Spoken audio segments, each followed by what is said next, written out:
नमस्कार, मैं राकेश सिंह यादव एससीईआरटी हरियाणा गुरुग्राम व एनसीएसएल की तरफ से स्वागत करता हूं आप सभी श्रोताओं का। आज के इस वीडियो में हरियाणा सिविल सर्विसेज रूल्स के तहत हम जानेंगे ग्रुप इंश्योरेंस स्कीम अर्थात जीआईएस रूल्स 1985 के बारे में। जीआईएस स्कीम को लाने के पीछे सरकार का उद्देश्य क्या था? जीआईएस स्कीम को लाने के पीछे सरकार का मुख्य उद्देश्य था कि कम से कम कीमत पर सभी कर्मचारियों को इंश्योरेंस की सुविधा प्रदान की जा सके। इसके मुख्यतः दो फायदे थे। पहला, अगर किसी कर्मचारी की सेवा में रहते हुए मृत्यु हो जाए तो उसके आश्रितों को एकमुश्त सहायता राशि प्रदान की जा सके। दूसरा, कर्मचारी की सेवानिवृत्ति पर उसके द्वारा अर्जित फंड व उस पर अर्जित ब्याज दोनों एकमुश्त प्रदान किए जा सके। जीआईएस रूल्स 1985 हरियाणा सरकार के गजट नोटिफिकेशन नंबर 16/6/84-3 GS2 दिनांक 20/8/1985 के तहत लागू किए गए। आने वाले समय में इसमें और भी बदलाव किए गए, जिनमें से दो महत्वपूर्ण बदलाव 1990 में किए गए, जो कि 1190 से लागू माने गए, जिनकी चर्चा हम वीडियो के अगले भाग में करेंगे। हालांकि जीआईएस स्कीम का गजट नोटिफिकेशन अगस्त 1985 में आ गया था, परंतु इसे सभी कर्मचारियों के लिए 1/4/1986 से ऑप्शनल रखा गया। जो भी कर्मचारी इसमें सम्मिलित होना चाहता था वो इसे ऑप्ट कर सकता था। आगे 1 सितंबर 1987 से जीआईएस स्कीम को सभी कर्मचारियों के लिए ऑब्लिगेटरी घोषित कर दिया गया। जीआईएस स्कीम में किन किन कर्मचारियों को शामिल किया गया है? मूलतः हरियाणा गवर्नमेंट के सभी सरकारी कर्मचारी जीआईएस स्कीम का हिस्सा हैं, परंतु इनमें से कुछ कर्मचारियों को इससे बाहर रखा गया है, जिसमें मूलतः आईएएस ऑफिसर्स, कैजुअल भर्ती किए गए कर्मचारी, लोकल भर्ती किए गए कर्मचारी और एडहॉक बेस पे भर्ती किए गए कर्मचारी शामिल हैं। इसके अलावा वे कर्मचारी भी इसका हिस्सा नहीं होंगे जो 1 महीने से कम के नोटिस पे जॉब छोड़ सकते हैं। जीआईएस रूल 1985 के रूल 3 में बताया गया है किसी भी कर्मचारी की मेंबरशिप कब शुरू होगी। अगर कोई कर्मचारी किसी भी वर्ष अप्रैल माह में संस्था ज्वाइन करता है तो उसकी मेंबरशिप उसी साल अप्रैल महीने से शुरू मानी जाएगी। परंतु कोई कर्मचारी अगर अप्रैल माह के बाद मई, जून, जुलाई या अन्य किसी माह में ज्वाइन करता है तो उसकी मेंबरशिप अगले वर्ष अप्रैल माह से शुरू होगी। और रूल 4 में यह वर्णित है कि जब भी कोई कर्मचारी ज्वाइन करता है तो डीडीओ फॉर्म 1 में उस कर्मचारी की information secretary to government of Haryana general administration department को देगा। वीडियो के इस भाग में हम देखेंगे किस कर्मचारी को कितना सब्सक्रिप्शन देना होता था। 1/4/1986 से 31 दिसंबर 1989 तक ग्रुप ए अधिकारी को 80 रुपए प्रति माह, ग्रुप बी कर्मचारी को 40 रुपए प्रति माह, ग्रुप सी कर्मचारी को 20 रुपए प्रति माह व ग्रुप डी कर्मचारी को 10 रुपए प्रति माह सब्सक्रिप्शन अमाउंट देनी होती थी। अब इसमें बात की जाए ग्रुप ए कर्मचारी जिनके 80 रुपए सब्सक्रिप्शन होता था, उस 80 रुपए में से इंश्योरेंस फंड में 25 रुपए 4 पैसे और सेविंग फंड में 54 रुपए 96 पैसे जाते थे। इसी तरह ग्रुप बी कर्मचारी के 40 में से इंश्योरेंस फंड में 12 रुपए 52 पैसे व सेविंग फंड में 27 रुपए 48 पैसे। ग्रुप सी कर्मचारियों के 20 रुपए में से इंश्योरेंस फंड में 6 रुपए 26 पैसे और सेविंग फंड में 13 रुपए 74 पैसे। ग्रुप डी कर्मचारियों के इंश्योरेंस फंड में 3 रुपए 13 पैसे और सेविंग फंड में 6 रुपए 87 पैसे जमा होते थे। वहीं वर्तमान में 1/190 से इस व्यवस्था में बदलाव किए गए हैं।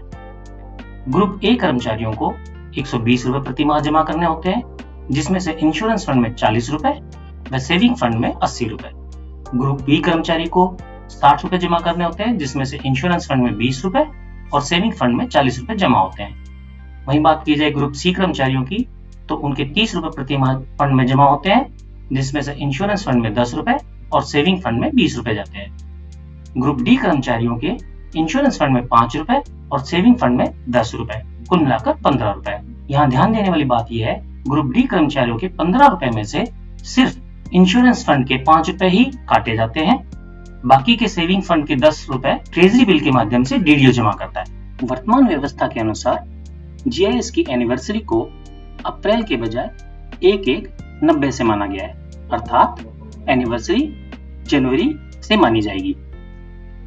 अब यहाँ हम एक उदाहरण के माध्यम से समझने की कोशिश करते हैं। माना किसी कर्मचारी की ज्वाइनिंग तिथि है 1/1/90, तो उसकी मेंबरशिप शुरू मानी जाएगी 1/1/90 से। चूंकि ये क्लास 3 अधिकारी है, ग्रुप सी कर्मचारी है, तो इसके इंश्योरेंस फंड के 10 और सेविंग फंड के 20 कुल मिलाकर के 30 रुपए 1/1/90 से ही जाने शुरू हो जाएंगे। वहीं दूसरी तरफ दूसरा कर्मचारी है जिसकी ज्वाइनिंग फरवरी 1990 में हुई है। इस केस में चूंकि एनिवर्सरी जनवरी के अंदर है, इसलिए उसके इंश्योरेंस फंड के 10 रुपए तो उसकी ज्वाइनिंग डेट से ही जाएंगे। वहीं सेविंग फंड का सब्सक्रिप्शन 1/1/91 से जाएगा, यानी कि जनवरी 1991 से। वीडियो के पिछले भाग तक हमने देखा कि किस कर्मचारी को कितना सब्सक्रिप्शन देना होता है। आइए अब बात करते हैं कर्मचारियों को मिलने वाले बेनिफिट्स के बारे में। पुरानी स्कीम के तहत अगर इन सर्विस किसी कर्मचारी की डेथ हो जाती है, उस केस में इंश्योरेंस अमाउंट जो इस टेबल में दिखाई गई है और साथ में सेविंग फंड ब्याज सहित उस कर्मचारी को दिया जाता था। तो इंश्योरेंस अमाउंट कितनी होती थी? क्लास 1 अधिकारी के लिए 80,000 रुपए, ग्रुप बी कर्मचारी के लिए 40,000, ग्रुप सी कर्मचारी के 20,000, ग्रुप डी कर्मचारी के 10,000। वहीं वर्तमान स्थिति के अनुसार 1/1/90 से अगर किसी कर्मचारी की इन सर्विस मृत्यु हो जाती है तो उसको insurance amount plus saving fund ब्याज सहित दिया जाता है। तो इंश्योरेंस फंड ग्रुप ए कर्मचारी को 1,20,000 रुपए कर दिया गया है, ग्रुप बी कर्मचारी का 60,000 रुपए कर दिया गया है, ग्रुप सी अधिकारी का 30,000, ग्रुप डी कर्मचारी का 15,000। चलिए अब बात करते हैं प्रमोशंस की। माना किसी कर्मचारी का साल के दौरान बीच में प्रमोशन हो गया। ऐसे केस में जब तक जीआईएस की अगली एनिवर्सरी नहीं आती है, जो कि जनवरी के अंदर मानी गई है, तब तक उस कर्मचारी का पुरानी दरों से ही जीआईएस सब्सक्रिप्शन जाता रहेगा और प्रमोशन का बेनिफिट जीआईएस के अंदर उसको अगली एनिवर्सरी से दिया जाएगा। आइए इसे एक टेबल की सहायता से समझते हैं। एक ग्रुप सी कर्मचारी है जिसकी नियुक्ति तिथि है 1/1/1990। जीआईएस रूल के मुताबिक उसके 30 रुपए प्रति माह जीआईएस में जमा होते हैं, जिसमें से इंश्योरेंस फंड में 10 और सेविंग फंड में 20। आगे चलकर फरवरी 2024 में इनका प्रमोशन हो जाता है। चूंकि जीआईएस की एनिवर्सरी जनवरी माह मानी गई है, इसलिए दिसंबर 2024 तक उसका सब्सक्रिप्शन एज इट इज रहेगा, यानी कि 30 रुपए प्रति माह, 10 इंश्योरेंस फंड, 20 सेविंग फंड। जनवरी 2025 से इनको प्रमोशन का बेनिफिट दिया जाएगा, जिसमें इनका प्रमोशन ग्रुप सी से ग्रुप बी में हुआ है, इसलिए इनका प्रति माह सब्सक्रिप्शन जनवरी 2025 से 60 रुपए प्रति माह जाएगा, जिसमें इंश्योरेंस फंड के 20 और सेविंग फंड के 40 रुपए जमा होंगे। अब तक हमने ये जाना किस कर्मचारी का कितना सब्सक्रिप्शन जाएगा और उसे कितना बेनिफिट मिलेगा। अब हम बात करते हैं कि उसकी कैलकुलेशन किस प्रकार की जाएगी।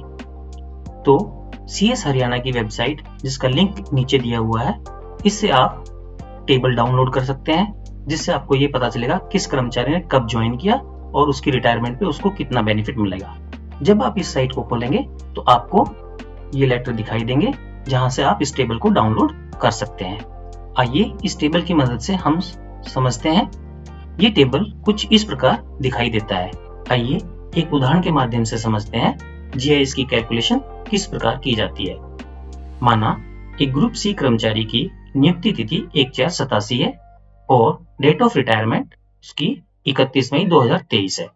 तो दिए गए टेबल में हम 1/4/87 की रो में मई 2023 ना देकर के जून 2023 की अमाउंट देखेंगे, क्योंकि मई 2023 की सैलरी उसे जून 2023 में प्राप्त होगी, जिस पर भी ब्याज देय होता है।